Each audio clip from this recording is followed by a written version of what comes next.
3 years ago, my partner and I bought our first home. It was a modest place, and our neighbors were wonderful. Life was good. So good, in fact, that 18 months later, when those neighbors decided to sell their house, which was larger and had more luxuries like a driveway, a garage, and a bathtub, we jumped at the chance. We bought their house and put our old one right next door up for sale. After reading several motivation letters from potential buyers, we chose a Polish couple. They only spoke in English to us and not in Dutch like we did, but everything seemed normal. They asked for some tips about the house, and we had some pleasant, small-scale small talk. But looking back, that was the calm before the storm. Even before the big incidents, things felt off. We started experiencing bizarre disturbances at the strangest hours. Sometimes at midnight, we'd hear heavy banging or incredibly loud music blasting through the walls without warning. It wasn't constant, but it was enough to make us feel like we didn't truly know who was living a few feet away. The first red flag appeared when the neighbor came home with severe damage to both sides of his car. It looked like he had scraped against a guardrail at high speed on both sides. When we asked what happened, he gave a clumsy excuse: a concrete pole on one side and a trailer taking a turn too wide on the other. We chose to believe him, even though the math didn't add up. One evening around 6 p.m., the neighbor called us in a total panic. He claimed people were outside his house, turning his security cameras away. He begged us to check it out and call the police. We looked, and sure enough, 2 men were breaking in. We called the cops immediately. It took the cops 20 minutes to arrive, so the burglars were already gone. The neighbor's wife came racing into the street, parked her car, and frantically ran inside to her sweet little French bulldog, and the police, who were at the time already there. When I was walking my dog curiously, I saw the husband park his car 3 streets away and walk to the scene, as if he was hiding the vehicle from the police. But that thought didn't occur to me at the moment. Later, when we checked the doorbell footage, we saw the burglars standing there before the break-in, calmly discussing which house to target in Polish. Nothing was stolen, no one was caught. I told the police it felt like a setup, but I never heard back. A week later, I was at a housewarming party when my partner texted me, "The music next door is insanely loud again." A few minutes later, he called me, and his tone changed to pure terror. The neighbor's car had just come tearing through our front garden and slammed into the neighbor's own front door. 2 men were frantically loading the car with high-end electronics, like flat-screen TVs, professional speakers, and other expensive gear. They looked like the same men from the week before. This time, the police were a lot quicker. They arrived in exactly 7 minutes. The officers intercepted the men while they were still loading the car. When asked for ID, the men claimed they didn't have any. Then things got surreal.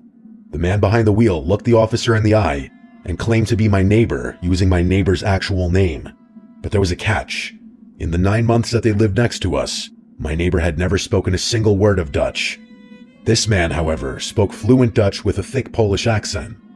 Realizing the game was up, the men slammed the car into gear, and a violent pursuit followed through our quiet streets until the police managed to box them in and arrest them. But my partner could still hear movement inside our neighbor's house. The police went back in and dragged out a 3rd suspect. As we were inside our own home with an officer to report the damage to our property, the doorbell rang. We turned around, and there he was, the actual neighbor. He was unrecognizable. His face was a swollen, bloody mess. One eye was swollen shut, his mouth was torn, and his arm hung at a useless angle, covered in what looked like defensive stab wounds. He looked feral, aggressive, and broken. The police officer tried to intervene, but the neighbor flat out refused to file a report or cooperate. Since the victim wouldn't speak, the officer had no choice but to send him back to his house. Later that night, the neighbor rang our bell again. He was trembling. He confessed that he cheated on his wife, and he claimed that she had sent people to take him out. He begged to sleep at our house. Terrified and wanting no part of this underworld drama, we refused. My partner offered to drive him to the hospital instead. We dropped him off at 10:30 p.m., telling him we were staying elsewhere for the night because we no longer felt safe. But we didn't stay elsewhere. We went home, locked every door, and tried to breathe. At around 1 a.m., our dog started growling. A specific low growl he only uses when someone's at the door. We checked the doorbell camera, and there he was. The neighbor was back from the hospital, standing on our porch, ringing the doorbell multiple times. We sat in the dark, watching the screen in silence. Then, after what felt like an eternity, a car turned onto the street. The neighbor panicked. He scrambled off the porch and hid behind our cars in the driveway, crouching in the shadows. Watching this bloodied, broken man lurking in the dark behind our own cars was one of the most unsettling things I've ever seen. The car stopped, and a woman got out. It was his wife. She walked toward her front door, paused, and glanced at our driveway. She saw him. We held our breath, waiting for a confrontation, or worse.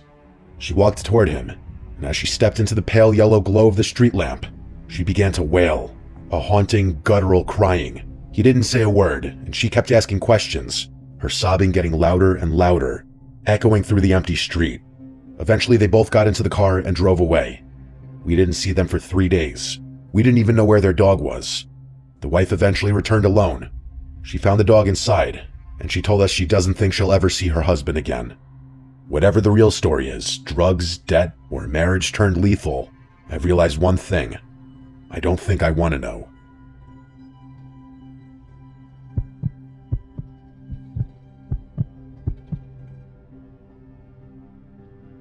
This all started back in 2017 when I moved into a new house in the suburbs of Montreal, Canada, with my parents and little sister. Before I get into the juicy part of the story, I need to explain a few details about my room and its placement in the house for everything to make sense from my point of view. The house we moved into is a split-level home, meaning it has staggered floor levels connected by short flights of stairs.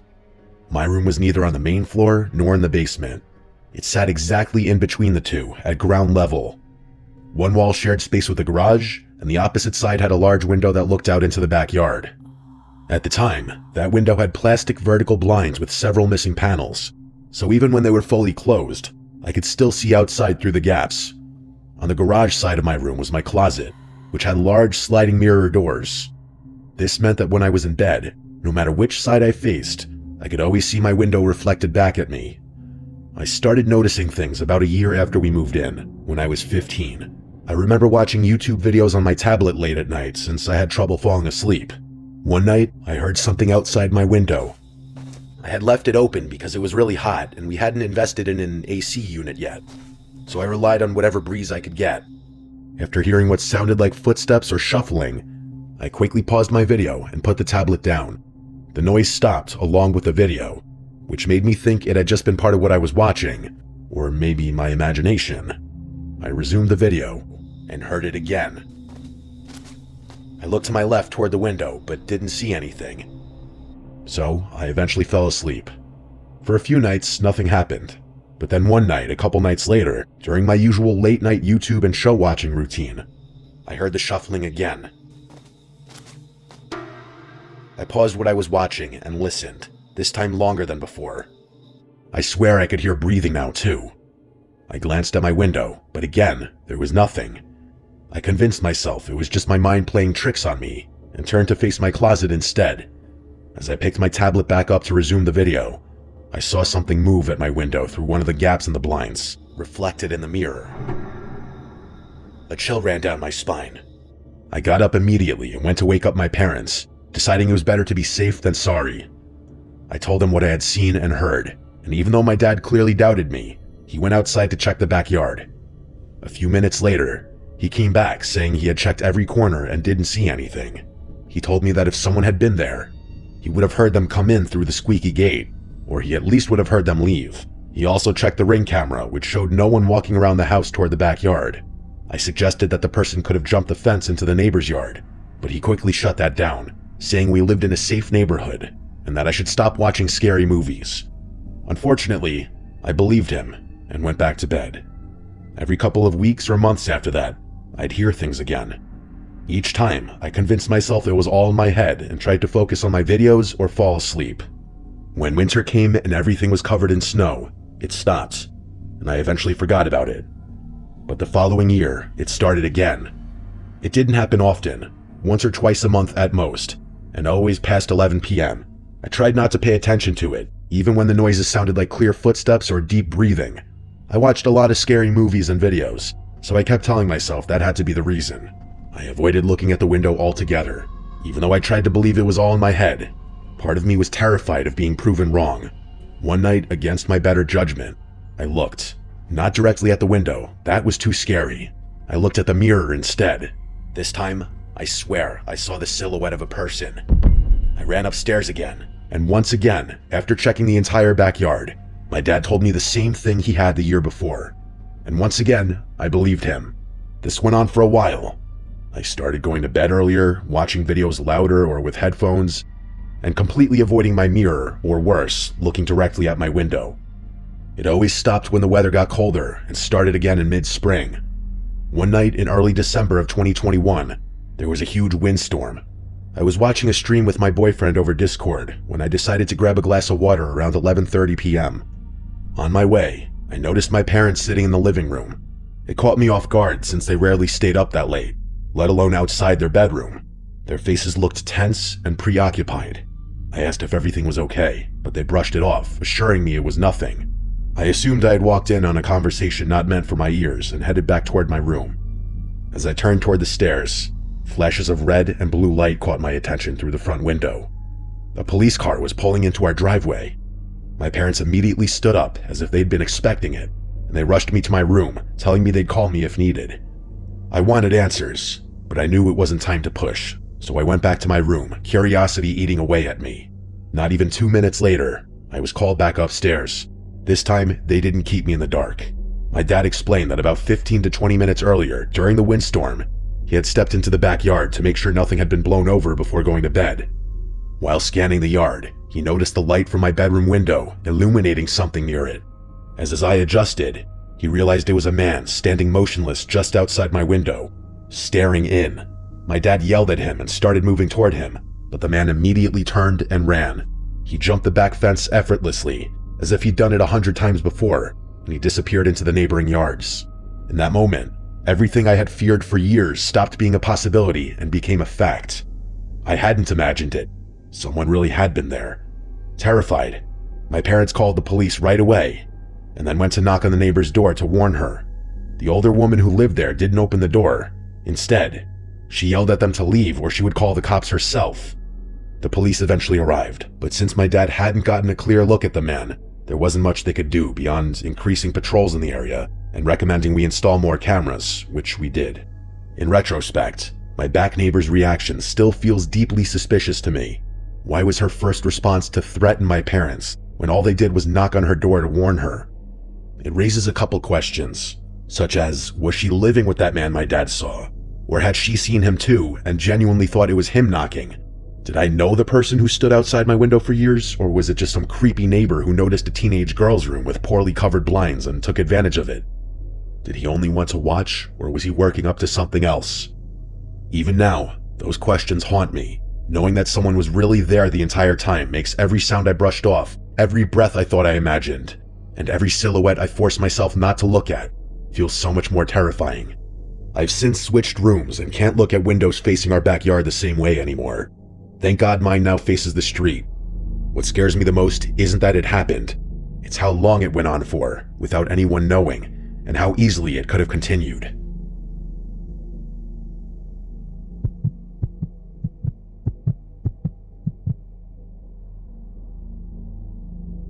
It was a cold winter day in mid-December, and I was 15 years old.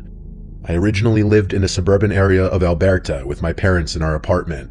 However, we were running low on space, and with my little sister on her way, we knew we had to move to a bigger house. It seemed lucky for us at first, because there was a house just a few blocks down that was selling for a very cheap price tag.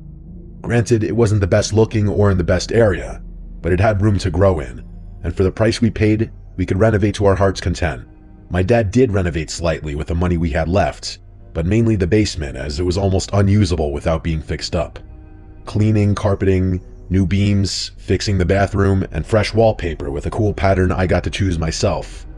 For the first couple of months, living there had been great and I was really enjoying the new house. Until the first questionable moment came along. It was my father's birthday, and to celebrate, we all had gone to a restaurant in the evening. All went well until we came home to our front door wide open. My mom was absolutely shaken, and we begged my dad to drive us away from the house while she called the police. My dad grabbed a large, heavy wrench from his toolbox in the truck and went into the house to search for the intruder. My mom and I called the cops anyway, and we sat there for 5 excruciatingly long minutes before they arrived. They searched the house and found my dad, and he came back out and told us nothing was actually stolen, and no one was in the house either. However, some of our items were moved or knocked over, specifically the books on my bookshelf. The police eventually finished their search and told us the same thing. We were still a little paranoid, but finally, we went inside our home.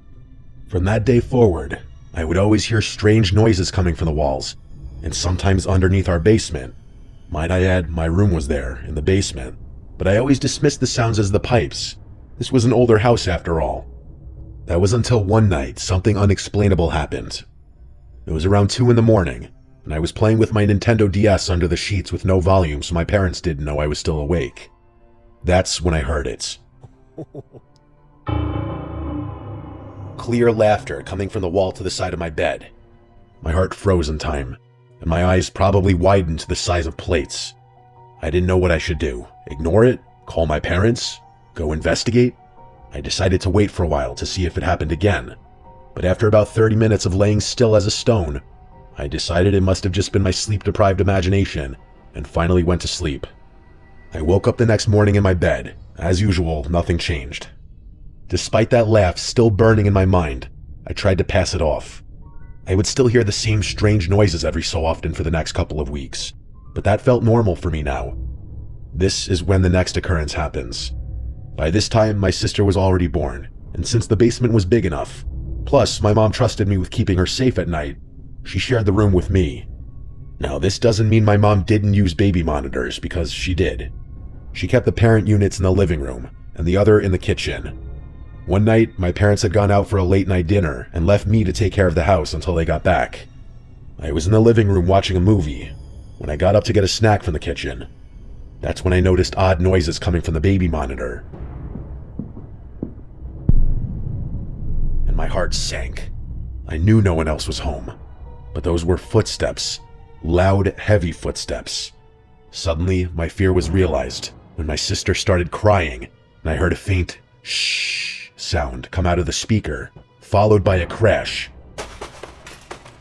I instantly did the first thing that came to mind, which now, thinking clearly in retrospect, could have gotten us both killed. I ran as quickly as I could up to my parents' room and grabbed my father's rifle. However, I didn't have the key to unlock the trigger lock or any of the ammunition. I figured I would pretend it was loaded and try to hide the lock with my hand. If I was attacked, I would use the buttstock to defend myself. All I thought of was getting my sister to safety.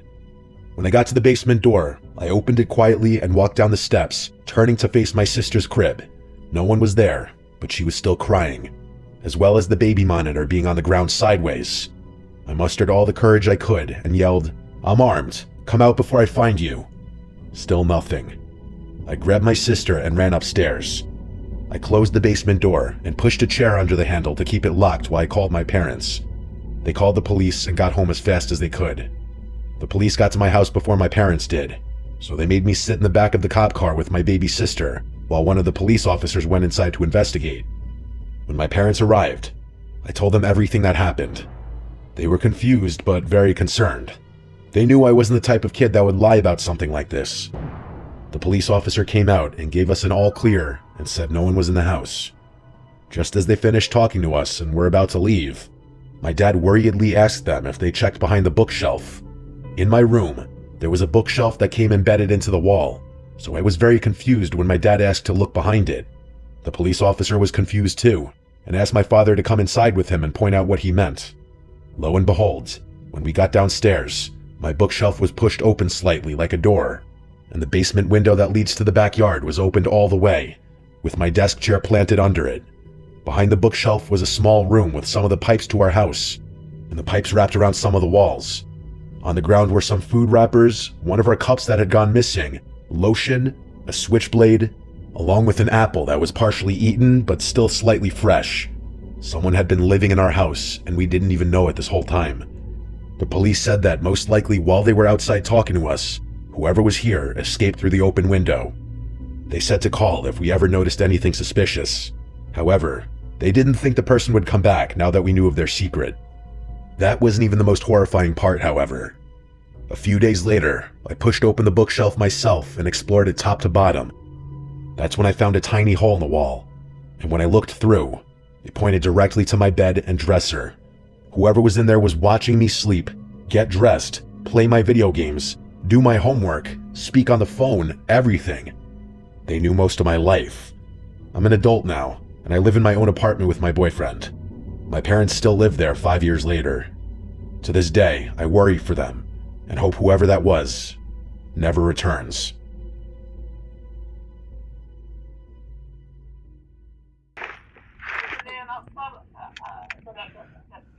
اوكي اوكي انا يجي مع فاتوره واغراض بس انت ادفع هناك لك كله فلوس. اوكي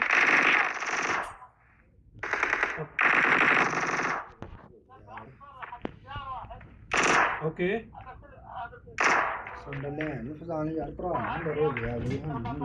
Shami आना उन्हें शामी आना पता नहीं देख जदों आना तो मैं ले आना शिरके वाले को दकीका एशेश किन्ने दा दिंदा पता नहीं तो छुपा दे होटल तो अगे गड्डी तेरे कोल आ एक मिनट चुप खाली एक मिनट हां एशेश मुदीर नंबर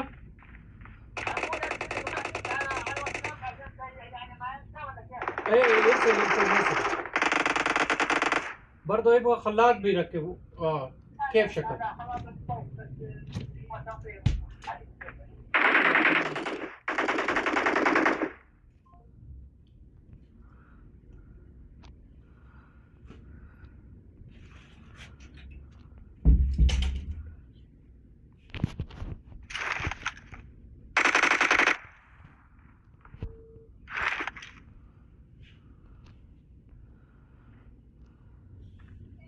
السلام عليكم Watch out! जाने ब्लेड नहीं दिया तो इतने दिनों से क्यों नहीं है निकाले को जाने मैं वो दूसरा ही इस्तेमाल करता हूँ जो मम्मी को हाँ। धोने पड़ जाते हैं एक ही हफ्ता क्यों हो जाता लेट तेरा ना वो दांत जो साफ करो दो यार साफ करो अल्लाह तौबा करो